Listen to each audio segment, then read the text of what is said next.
ওম শান্তি। আজ 5ই এপ্রিল 2025 প্রাত মুরলি। বাবা আজ বলেছেন, মিষ্টি বাচ্চারা, তোমাদেরকে এখন নামরূপের ব্যাধি থেকে সুরক্ষিত থাকতে হবে। কোনো উল্টোপাল্টা কর্মের হিসেব তৈরি না করে কেবল বাবাকে স্মরণ করতে হবে। প্রশ্ন: ভাগ্যবান বাচ্চারা বিশেষ কোন পুরুষার্থের দ্বারা নিজের ভাগ্য তৈরি করে? উত্তর: ভাগ্যবান বাচ্চারা সবাইকে সুখী করার পুরুষার্থ করে। মন, বাণী, কর্মের দ্বারা কাউকে দুঃখ দেয় না। শান্ত শীতলভাবে জীবনযাপন করলে ভাগ্য তৈরি হয়। এটা হলো তোমাদের স্টুডেন্ট লাইফ। আর তাই অবরুদ্ধ না থেকে অসীম খুশিতে থাকতে হবে। আজকের মুরলির গীত তুমিই তো মাতা পিতা। ওম শান্তি। বাচ্চারা সবাই মুরলি শোনে। যেখানে যেখানে মুরলি যায় তারা সবাই জানে যে ভক্তিতে যার এত গুণগান করা হয় তিনি কোনো সাকার রূপধারী নন। এগুলো সব নিরাকারের মহিমা। এখন সাকারের দ্বারা নিরাকার সম্মুখে উপস্থিত হয়ে মুরলি শোনাচ্ছেন। এটাও বলা যাবে যে আমরা আত্মারা এখন তাকে দেখছি। আত্মা অতি সূক্ষ্ম, যা এই চোখ দিয়ে দেখা যায় না। ভক্তিমার্গেও মানুষ জানে যে আত্মা অতি সূক্ষ্ম, কিন্তু আত্মা আসলে কেমন সেটা সম্বন্ধে সম্পূর্ণ জ্ঞান থাকে না। হয়তো পরমাত্মাকে স্মরণ করে, কিন্তু তিনি আসলে কেমন দুনিয়ার মানুষ এগুলো জানে না। আগে তোমরাও জানতে না। এখন তোমরা বাচ্চারা নিশ্চিতভাবে জেনেছ যে ইনি কোনো লৌকিক টিচার বা আত্মীয় নন। দুনিয়ায় যেমন অন্যান্য মানুষ আছে সেই রকম এই ঠাকুর দাদাও একজন ছিলেন। তোমরা যখন তুমি আমার মাতা পিতা বলে তার মহিমা করতে, তখন তোমরা ভাবতে ইনি হয়তো উপরে রয়েছেন। বাবা এখন বলছেন, আমি এনার মধ্যে প্রবেশ করেছি। আমি এনার মধ্যে আছি। আগে তো কত ভালোবেসে গুণগান করতে, আবার ভয়ও পেতে। এখন তিনি এই শরীরের মধ্যে এসেছেন। যিনি নিরাকার ছিলেন তিনি এখন সাকারে এসেছেন। তিনি এখন বসে থেকে বাচ্চাদেরকে শিক্ষা দিচ্ছেন। দুনিয়ার মানুষ তো জানেই না যে তিনি কিসের শিক্ষা দেন। ওরা তো কৃষ্ণকেই গীতার ভগবান মনে করে, বলে যে সেই নাকি রাজযোগ শিখিয়েছিল। আচ্ছা, তাহলে বাবা কি করেছিলেন? হয়তো তোমরা গান করতে, তুমিই আমার মাতা পিতা, কিন্তু তার কাছ থেকে কি পাওয়া যায় আর কখন পাওয়া যায় সেই সব কিছুই জানতে না। গীতা শোনার সময়ে তোমরা মনে করতে যে কৃষ্ণের কাছ থেকে রাজযোগ শিখেছিলাম, এবং এটাও ভাবতে যে তিনি কবে আবার এসে শেখাবেন। যেহেতু এখন এটা পুনরায় সেই মহাভারতের যুদ্ধের সময়, তাই কৃষ্ণও নিশ্চয়ই থাকবে। নিশ্চয়ই সেই হিস্ট্রি জিওগ্রাফির পুনরাবৃত্তি হবে। দিনে দিনে তোমরা আরও ভালোভাবে বুঝতে পারবে। গীতার ভগবান তো অবশ্যই থাকবেন। সেই মহাভারতের যুদ্ধই এখন দেখতে পাওয়া যাচ্ছে। এই দুনিয়ার বিনাশ তো অবশ্যই হবে। দেখানো হয়েছে পাণ্ডবরা পাহাড়ে গলে গিয়েছিল। আজকাল দুনিয়ার মানুষও বুঝতে পারছে যে বিনাশ অতি নিকটে। কিন্তু কৃষ্ণ এখন কোথায়? যতক্ষণ না পর্যন্ত তোমাদের কাছ থেকে শুনবে যে গীতার ভগবান কৃষ্ণ নয় শিব, ততক্ষণ ওরা তো খুঁজতেই থাকবে। তোমাদের বুদ্ধিতে এই বিষয়টা পাকাপাকিভাবে রয়েছে। তোমরা কখনো এটা ভুলবে না। যে কোনো ব্যক্তিকেই তোমরা বোঝাতে পারো যে গীতার ভগবান কৃষ্ণ নয় শিব। এটা তোমরা বাচ্চারা ছাড়া দুনিয়ার আর কেউ বলবে না। যেহেতু গীতার ভগবান রাজযোগ শেখাতেন, তাই এটা থেকেই প্রমাণিত হয় যে তিনি নর থেকে নারায়ণ বানাতেন। তোমরা বাচ্চারা জানো যে স্বয়ং ভগবান আমাদেরকে পড়াচ্ছেন, সেই রকম নর থেকে নারায়ণ বানাচ্ছেন। স্বর্গে তো এই লক্ষ্মী নারায়ণের রাজত্ব ছিল, তাই না? এখন তো সেই স্বর্গও নেই, সেই নারায়ণও নেই, আর সেই দেবতারাও নেই। ছবি দেখে বোঝা যায় যে নিশ্চয়ই আগে কখনো ছিলেন। তোমরা এখন বুঝেছ যে কত বছর আগে এনারা ছিলেন। তোমরা সঠিকভাবে জেনেছ যে আজ থেকে 5000 বছর আগে এনাদের রাজত্ব ছিল। এখন তো অন্তিম সময় উপস্থিত, শীঘ্রই লড়াই লাগবে। তোমরা জানো যে স্বয়ং বাবা আমাদেরকে পড়াচ্ছেন। তোমরা সবাই সেন্টারে পড়াশোনা করো, আবার অন্যদেরকেও পড়াও। এটা পড়ানোর খুব ভালো পদ্ধতি, ছবির দ্বারা ভালোভাবে বোঝা যায়। আসল কথা হলো গীতার ভগবান কৃষ্ণ নাকি শিব, দুজনের মধ্যে তো অনেক পার্থক্য রয়েছে। সদ্গতি দাতা, স্বর্গের স্থাপক এবং পুনরায় আদি সনাতন দেবী দেবতা ধর্মের প্রবর্তককে শিব না কৃষ্ণ, এই তিনটি মুখ্য বিষয়ের উপরেই মামলা। এই বিষয়গুলোর উপরেই বাবা জোর দেন। হয়তো অনেকেই নিজের অপিনিয়ন লিখে দেয় যে এগুলো খুব ভালো বিষয়, কিন্তু তাতে কোনো লাভ নেই। তোমাদেরকে এই মুখ্য বিষয়গুলির উপরেই জোর দিতে হবে, এতেই তোমাদের জয় হবে। তোমরা প্রমাণ করে বোঝাও যে ভগবান তো অবশ্যই এক। এমন তো হওয়া সম্ভব নয় যে গীতা পাঠ করে শোনায় সেও ভগবান। এই রাজযোগ আর জ্ঞানের দ্বারা ভগবান দেবী দেবতা ধর্ম স্থাপন করেছিলেন। বাবা বোঝাচ্ছেন বাচ্চাদের সাথে মায়ার যুদ্ধ হতেই থাকে। এখনো কেউ কর্মাতীত অবস্থা প্রাপ্ত করেনি। পুরুষার্থ করতে করতে অন্তিমে তোমরা কেবল বাবার স্মরণে থেকে হাসি খুশি থাকবে, একটু ঝিমুনি ভাব থাকবে না। এখন তো মাথার ওপর অনেক পাপের বোঝা রয়েছে, সেগুলো তো স্মরণের দ্বারাই নামবে। বাবা পুরুষার্থ করার পদ্ধতিও বলে দিয়েছেন, স্মরণের দ্বারাই পাপ নাশ হয়। অনেক বুদ্ধ আছে যারা স্মরণে থাকে না বলে নাম রূপে ফেঁসে যায়। তখন হাসি খুশি মুখে কাউকে জ্ঞান বোঝানোটাও কঠিন হয়ে যায়। হয়তো আজকে বোঝালে কিন্তু কালকেই আবার দম বন্ধ হয়ে যাওয়ার জন্য খুশি চলে যায়। বুঝতে হবে যে মায়া যুদ্ধ করার চেষ্টা করছে, তাই বাবাকে স্মরণ করার পুরুষার্থ করতে হবে। এছাড়া কোনো কান্নাকাটি, মারধর বা নাজেহাল হওয়ার ব্যাপারই নেই। বুঝতে হবে যে মায়া জুতো পেটা করছে, তাই বাবাকে স্মরণ করার পুরুষার্থ করতে হবে। বাবার স্মরণে থাকলে অনেক খুশি থাকবে। ঝট করে মুখ দিয়ে উপযুক্ত কথা বেরিয়ে আসবে। স্বয়ং পতিত পাবন পিতা বলছেন, আমাকে স্মরণ করো। এমন একজন মানুষও নেই যার কাছে রচয়িতা বাবার পরিচয় আছে। মানুষ হয়ে যদি বাবাকেই না জানলো, তবে তো জন্তুর থেকেও অধম হয়ে গেল। গীতাতেই তো কৃষ্ণের নাম যুক্ত করে দিয়েছে, তাই বাবাকে কিভাবে স্মরণ করবে এটা খুব বড় ভুল। তোমাদেরকে এটা বোঝাতে হবে, সে বাবাই হলেন গীতার ভগবান। তিনি উত্তরাধিকার দেন, তিনি হলেন মুক্তি এবং জীবন মুক্তির দাতা। এই কথাগুলো অন্যান্য ধর্মাবলম্বীদের বুদ্ধিতে ধারণ হয় না। ওরা তো হিসেবপত্র মিটিয়ে ফেরত চলে যাবে। অন্তিমে যদি সামান্য পরিচয়ও পায়, তবু তারা নিজের ধর্মেই যাবে। তোমাদেরকেই বাবা বোঝাচ্ছেন যে তোমরা দেবতা ছিলে এবং এখন বাবাকে স্মরণ করার ফলে পুনরায় দেবতা হয়ে যাবে। তা সত্ত্বেও উল্টো পাল্টা কাজকর্ম হয়ে যায়। পত্রতে বাবাকে লেখে যে আজ আমার অবস্থা একেবারে নিস্তেজ ছিল, বাবাকে স্মরণ করা হয়নি। স্মরণ না করলে তো অবশ্যই ঝিমিয়ে থাকবে।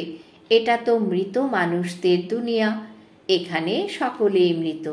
এখন তোমরা বাবার বাচ্চা হয়েছ, তাই বাবার নির্দেশ হলো আমাকে স্মরণ করলেই বিকর্ম বিনাশ হবে। এটা তো পুরাতন তমপ্রধান শরীর, অন্তিম পর্যন্ত কিছু না কিছু তো হতেই থাকবে। যতক্ষণ না পর্যন্ত বাবার স্মরণে থেকে কর্মাতিক অবস্থা প্রাপ্ত করেছ, ততক্ষণ মায়া হেলাতে থাকবে। কাউকে ছাড়বে না। বিচার করে দেখতে হবে যে মায়া কিভাবে ধাক্কা দিচ্ছে। কখনোই এটা ভুলে যাওয়া যাবে না যে স্বয়ং ভগবান আমাদেরকে পড়াচ্ছেন। আত্মা বলে, বাবা হলেন আমার প্রাণের থেকেও প্রিয়। তাহলে এরকম বাবাকে তুমি ভুলে যাও কেন? বাবা তো দান করার জন্য ধন সম্পত্তি দিচ্ছেন। প্রদর্শনী কিংবা মেলাতে তোমরা অনেকজনকে দান করতে পারো। নিজে থেকেই আন্তরিক ইচ্ছে নিয়ে যেতে হবে। এখন তো গিয়ে বোঝানোর জন্য বাবাকে উৎসাহ উদ্দীপনার সঞ্চার করতে হয়। যারা ভালোভাবে বুঝেছে ওখানে তাদেরকেই প্রয়োজন। দেহ অভিমানীর তীর তো কার্যকরী হবে না। অনেক রকমের তলোয়ার থাকে। তোমাদের যোগরূপী তলোয়ার খুব ধারালো হতে হবে। প্রবল আগ্রহ নিয়ে সার্ভিস করতে হবে। বিভিন্ন জায়গায় গিয়ে অনেকের কল্যাণ করব। এত বেশি বাবাকে স্মরণ করার অভ্যাস করতে হবে যাতে অন্তিমে কেবল বাবা ছাড়া আর কারোর কথা মনে না আসে। তাহলেই তোমরা রাজত্বের অধিকারী হবে। অন্তিম সময়ে যে বাবাকে আর নারায়ণকে স্মরণ করবে, বাবা এবং নারায়ণকে স্মরণ করতে হবে, অর্থাৎ বাবা এবং উত্তরাধিকারকে স্মরণ করতে হবে। কিন্তু মায়াও কম নয়। অনেক বাচ্চাই কাঁচা থেকে যায়। যখন কারোর নাম রূপে ফেঁসে যায় তখনই উল্টোপাল্টা কর্মের হিসেব তৈরি হয়। একে অন্যকে ব্যক্তিগতভাবে চিঠি লেখে। দেহধারীর সঙ্গে ভালোবাসা হলেই উল্টো পাল্টা কর্মের হিসেব তৈরি হয়। বাবার কাছে খবর তো আসে। উল্টো পাল্টা কাজ করার পর বলে, বাবা এরকম হয়ে গেছে, কিন্তু উল্টো পাল্টা কর্মের হিসেব তো তৈরি হয়েই গেল, তাই না? এটা তো পতিত শরীর, এটাতে স্মরণ করছো কেন? এটাকে স্মরণ করছো কেন? বাবা বলছেন, আমাকে স্মরণ করলে সর্বদা খুশিতে থাকবে। আজকে হয়তো খুশি আছো, কিন্তু কালকেই আবার দুঃখী হয়ে যাবে। জন্ম জন্মান্তর ধরেই তো নাম রূপে ভেসে এসেছো। স্বর্গে এইরকম নাম রূপে ফেসে যাওয়ার রোগ থাকবে না। ওখানে আত্মীয়দের মধ্যে কোনো মোহ থাকবে না। সকলেই জানবে যে আমি আত্মা, শরীর নই। ওই দুনিয়াটাই আত্ম অভিমানীদের দুনিয়া। এটা তো দেহ অভিমানের দুনিয়া। তারপর অর্ধেক কল্পের জন্য তোমরা দেহী অভিমানী হয়ে যাও। বাবা এখন বলছেন, দেহ অভিমান ত্যাগ করো। দেহী অভিমানী হলে অনেক মিষ্টি এবং শান্ত স্বভাবের হয়ে যাবে। কিন্তু এই রকম খুব কম জনই রয়েছে। পুরুষার্থ করানো হয় যাতে বাবাকে স্মরণ করতে না ভুলে যায়। বাবা নির্দেশ দিচ্ছেন, আমাকে স্মরণ করো এবং চার্ট রাখো। কিন্তু মায়া তো চার্টও রাখতে দেয় না। এই রকম মিষ্টি বাবাকে কতই না স্মরণ করা উচিত। ইনি হলেন সকল পতির পতি এবং সকল পিতারও পিতা। বাবাকে স্মরণ করতে হবে এবং তার সঙ্গে অন্যান্যদেরকেও নিজের সমান বানানোর পুরুষার্থ করতে হবে। এক্ষেত্রে খুব রুচি থাকতে হবে। সেবাধারী বাচ্চাদেরকে তো বাবা চাকরি থেকে মুক্ত করে দেন। পরিস্থিতি অনুসারে বলবেন যে এবার এই কাজেই লেগে যাও। এই অবজেক্ট তো সামনেই আছে। ভক্তি মার্গেও তো ছবির সামনে বসে স্মরণ করে। তোমাদেরকে কেবল নিজেকে আত্মা অনুভব করে পরমাত্মা পিতাকে স্মরণ করতে হবে। বিচিত্র হয়ে বিচিত্র বাবাকে স্মরণ করতে হবে। এটাই পরিশ্রমের কাজ।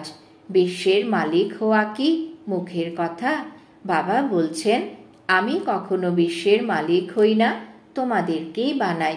কত পরিশ্রম করতে হয়। যারা সুপুত্র হবে তাদের তো আন্তরিক ইচ্ছা থাকবে। ছুটি নিয়েও সার্ভিস করতে হবে। কিছু বাচ্চার তো বন্ধনও আছে, আবার মোহও আছে। বাবা বলছেন, তোমাদের সমস্ত রোগ বাইরে বেরিয়ে আসবে। তোমরা বাবাকে স্মরণ করতে থাকো। মায়া তোমাদেরকে সরিয়ে দেওয়ার চেষ্টা করে। স্মরণ হলো মুখ্য বিষয়। তোমরা তো রচনা আর রচয়িতার জ্ঞান পেয়ে গেছো। আর কি চাই? ভাগ্যবান বাচ্চারা সবাইকে খুশি করার চেষ্টা করে, মন বাণী কর্মের দ্বারা কাউকে দুঃখ দেয় না। খুব শান্ত স্বভাবের হয়ে থাকলেই ভাগ্য তৈরি হয়। যদি কেউ বুঝতে না পারে তাহলে বোঝা যায় যে তার ভাগ্যেই নেই। যার ভাগ্যে থাকবে সেই তো ভালোভাবে শুনবে। অনেকে অনুভব শোনায় যে আগে কি কি করত, এখন জেনেছ যে যা কিছু করেছ তার দ্বারা দুর্গতি হয়েছে। বাবাকে স্মরণ করলেই সদ্গতি পাওয়া যাবে। অনেক চেষ্টা করে হয়তো কেউ আধ ঘন্টা কিংবা 1 ঘন্টা স্মরণ করে, নয়তো ঢুলতে থাকে। অর্ধেক কল্প ধরে এরকম করে এসেছ, এখন তোমরা বাবাকে পেয়েছ। এটা তোমাদের স্টুডেন্ট লাইফ, তাই কত খুশি হওয়া উচিত। কিন্তু প্রতি মুহূর্তে বাবাকে ভুলে যায়। বাবা বলছেন তোমরা হলে কর্মযোগী, ওইসব কাজকর্ম তো করতেই হবে। ঘুমের পরিমাণ কমিয়ে দিলে ভালো হয়। স্মরণের দ্বারাই উপার্জন হবে, খুশিতে থাকবে। তাই স্মরণ করতে বসা অতি আবশ্যক। দিনের বেলা তো সময় পাওয়া যায় না, তাই রাত্রে সময় বার করতে হবে। স্মরণের দ্বারা অনেক খুশি আসবে। যদি কারোর কোনো বন্ধন থাকে তাহলে সে বলে দিতে পারে যে আমাকে তো বাবার কাছ থেকে উত্তরাধিকার নিতে হবে। এতে তো কেউ বাধা দিতে পারে না। গভর্নমেন্টের কাছে গিয়ে বোঝাও যে বিনাশ অতি নিকটে।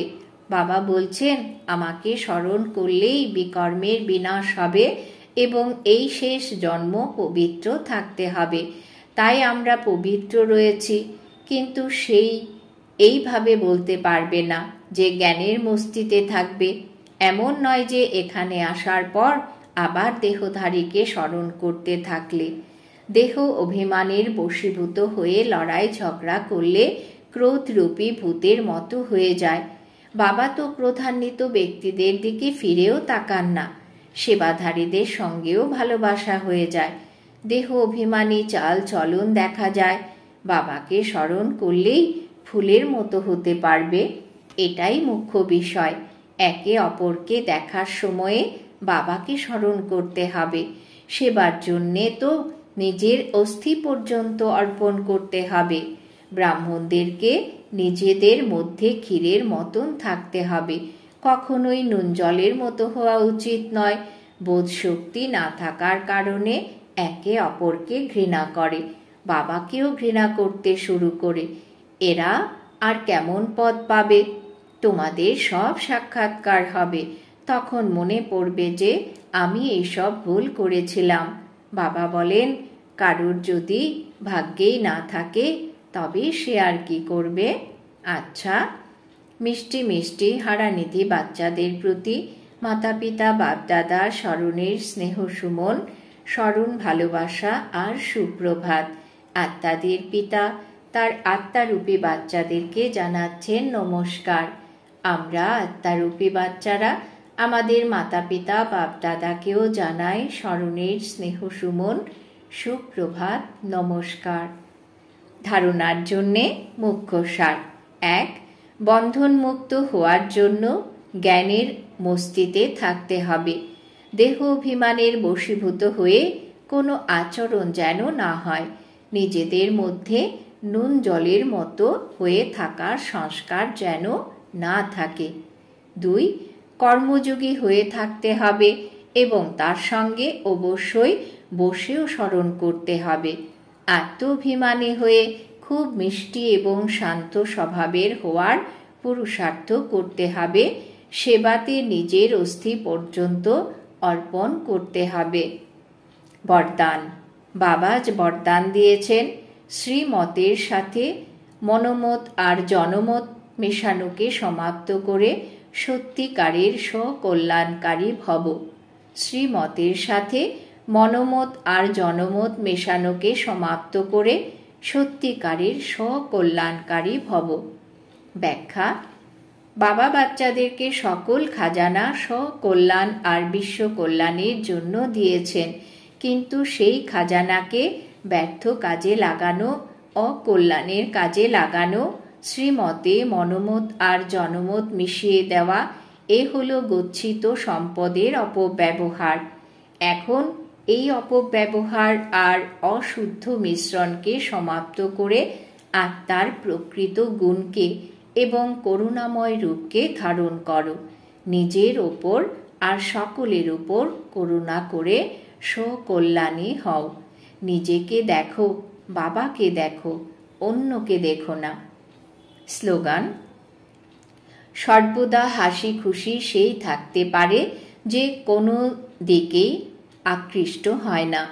সর্বদা হাসি খুশি সেই থাকতে পারে যে কোনো দিকে আকৃষ্ট হয় না। আজকের সমান আমি সকল্যাণকারী আত্মা। আজকের জন্যে অব্যক্ত ইশারা। কম্বাইন্ড রূপের স্মৃতির দ্বারা সদা বিজয়ী হও। বাবা আর আমি কম্বাইন্ড। করাবনহার বাবা আর করার নিমিত্ত আমি আত্মা। একে বলা হয় অচিন্ত, অর্থাৎ একের স্মরণ। যারা শুভ চিন্তন করে তাদের কোনো বিষয়ে চিন্তা আসে না। যেরকম বাবা আর তোমরা কম্বাইন্ড আছো, তোমাদের ভবিষ্যতের বিষ্ণু স্বরূপ কম্বাইন্ড আছে। এই রকম স্বসেবা আর সকলের সেবা কম্বাইন্ড হবে। তখন পরিশ্রম কম, সফলতা বেশি প্রাপ্ত করবে। ওম শান্তি।